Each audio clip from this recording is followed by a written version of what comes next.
Most people know the Dupont name from chemicals, paint, or Teflon pans.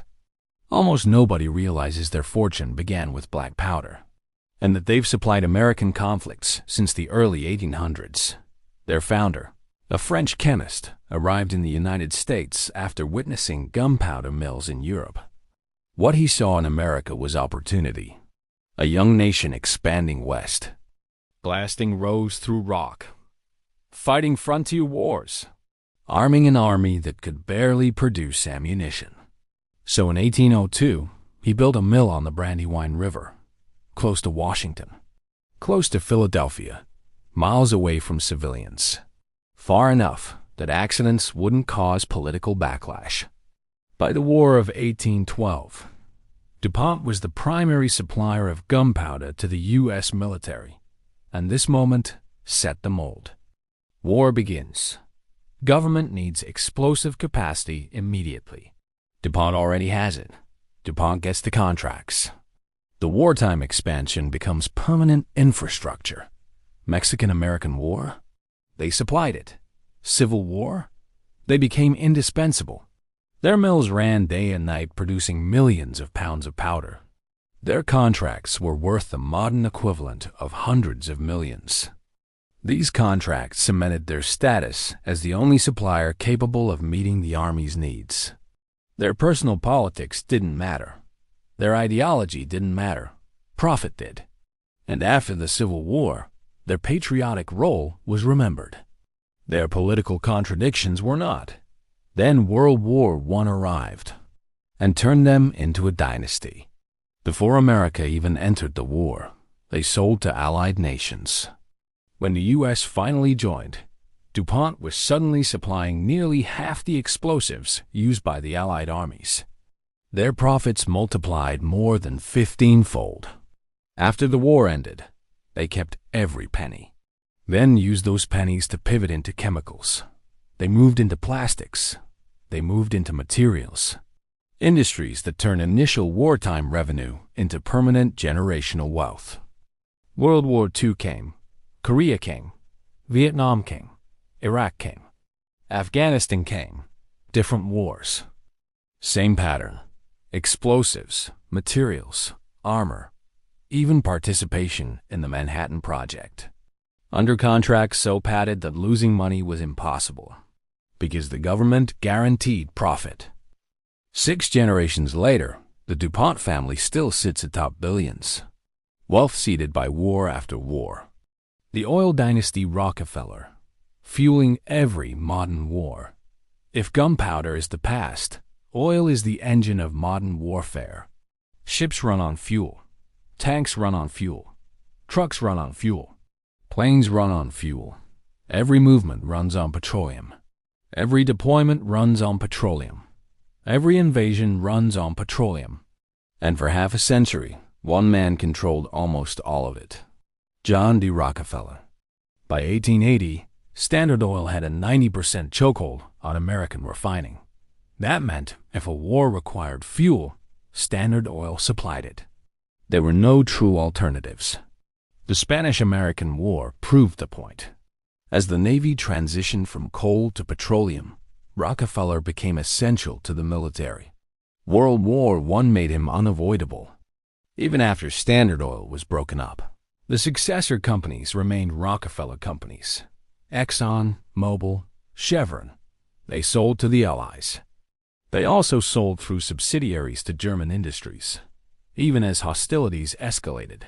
Not illegal, not treason, just business. Profit from both sides creates fortunes that survive every political cycle. World War II repeated the pattern.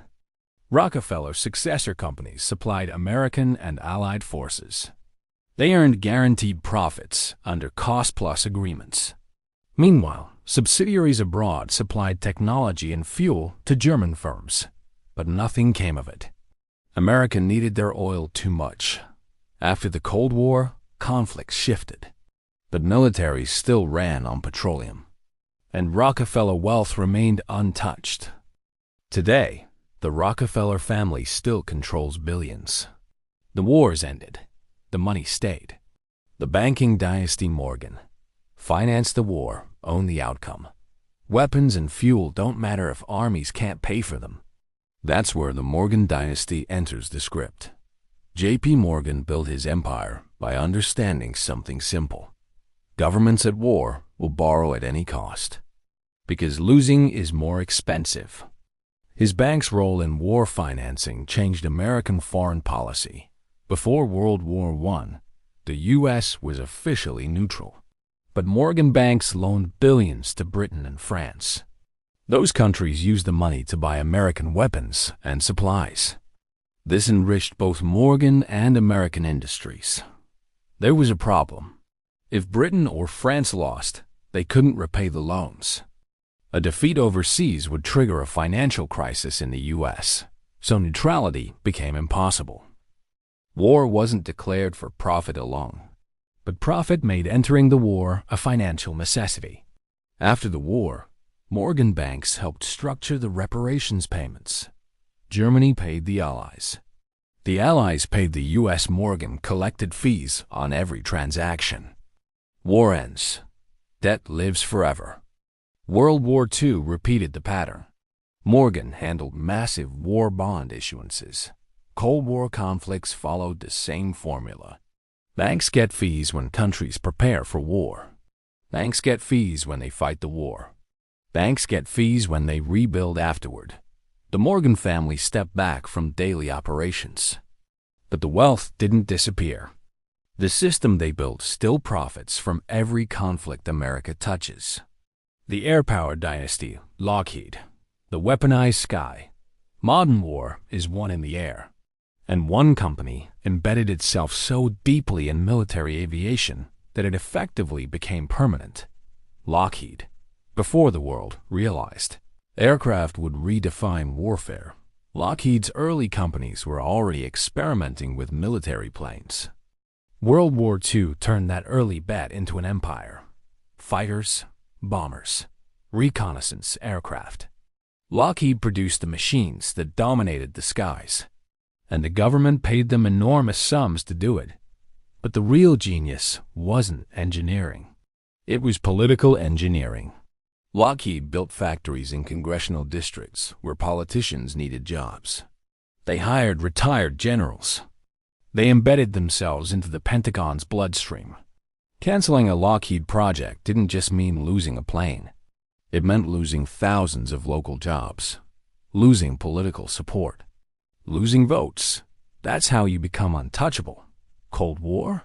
Contracts. Vietnam? Contracts. The Gulf War? Contracts? Post-9/11s? Massive contracts.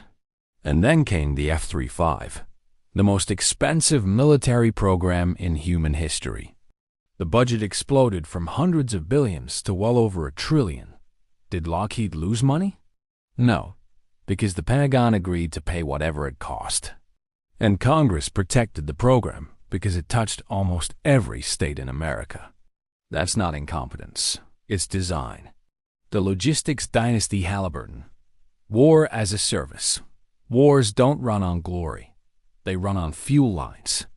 They run on food shipments. They run on laundry facilities. They run on trucking routes. They run on construction teams. They run on bases built almost overnight. That's where Halliburton carved out its empire. World War II sent them to the Pacific to build bases, ports, and airfields. Korea expanded their footprint. Vietnam turned them into a central player. They built infrastructure across South Vietnam under contracts awarded because of political connections.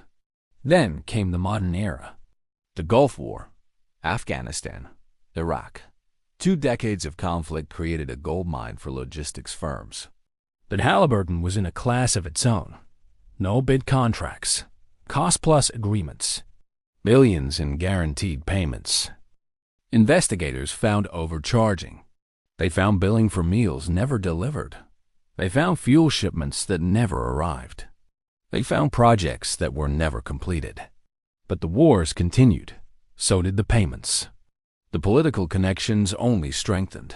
Executives became cabinet officials. Cabinet officials became executives. And every rotation increased the flow of contracts. Halliburton didn't cause the wars. But once wars existed, they made them profitable. The war profit formula. Now let's put all five together. Because while the industries differ, the strategy is identical. A 7-step system perfected over 150 years. Position before the conflict. Build infrastructure in peace so you're the only option in war. Secure the first contract. No time for competitive bidding. National security demands speed. Use cost-plus pricing. Guarantee profit. Eliminate financial risk. Let the government absorb overruns. Let costs explode. When the government can't cancel without political backlash, they pay whatever it takes. Hire the regulators. The generals who approve the contracts become executives after retirement. Influence foreign policy. Think tanks shape the narrative. Lobbyists shape the policy. Political donations shape the decision-makers. Create an atmosphere that normalizes intervention. Diversify the winnings. Turn wartime profits into permanent wealth. Chemicals, real estate, banks, foundations. This is not conspiracy. It is documented strategy. And the dollar amounts are staggering. Explosives, oil, loans, aircraft, logistics. Over $1 trillion in combined direct and indirect profit since the 1800s, all extracted from taxpayers. Every war, every generation, every cycle, same result. They profit, we pay, soldiers die. What this means now, the pattern didn't stop. It evolved. Today, the 5 biggest defense contractors receive over $200 billion a year. A quarter of the U.S. military budget. Factories are still placed strategically, so no politician will vote against them. Retired officers still become consultants. Retired officers still become executives. Retired officers still become lobbyists. Think tanks still publish analysis that conveniently supports intervention. And the cycle continues because it works. Not for the country, not for the soldiers, but for the companies that mastered the model. A model where the raw material is conflict and the product is profit. The conclusion they don't teach you, none of this is secret. It is all public record, but you're not taught any of it in school. You're taught that these companies are patriotic, that they support the troops, that profiteering is a myth from old movies. But the documents say otherwise. The contracts say otherwise. History says otherwise.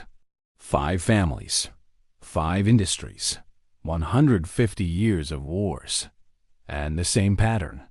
Position early, capture the contracts, expand the budget, secure the influence. Repeat. If this changes how you see American war spending, then you're finally seeing the pattern. And once you see it, you can't unsee it.